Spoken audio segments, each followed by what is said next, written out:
My name is Jen Daulby, and I'm the Chief of Staff for IndyGov and Head of Government Affairs. But more importantly, I was a freshman Chief of Staff to a new member and opened and started a mail program. And today I want to talk to you about planning for a successful communications program. Mail really falls and communications fall into two buckets: proactive communications and responsive communications. So let's start with proactive communications, because that's the part you really have to plan for and think about. The first question I would ask is, do the constituents in your district know their new member?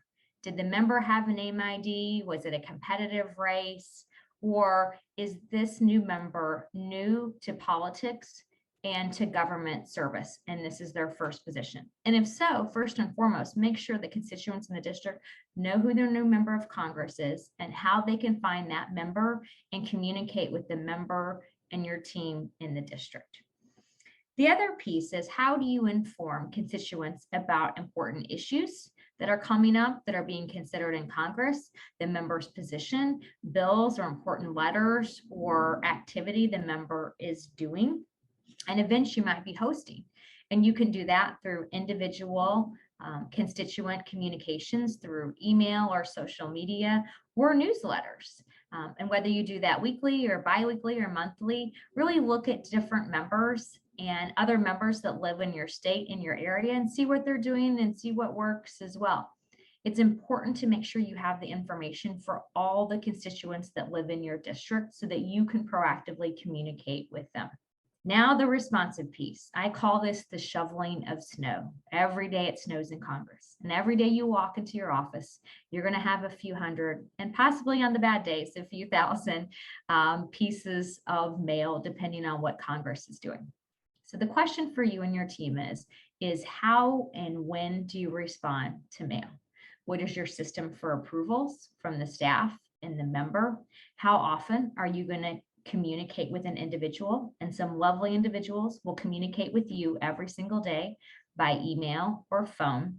And how much of your energy are you going to give to this responsive communications? And think about the 700 or 800 plus constituents you have in your district and how you want to use your resources to communicate with that entire district. And that gets us to the even harder part, is if you're a new member, what are you actually going to put in your mail? And as new staff, that's hard sometimes to figure out what your member's position is on all of the issues that people expect you to have a position on and respond to their correspondence about. And I say to always start with an issue book. An issue book can be used for the entire office. It can be used for your communications, for the member. It's a way for the whole team to be on the same page of all the policy issues that will come up. So I encourage you to take some time to build your issue book, and then that helps the team know what they should include in the letters.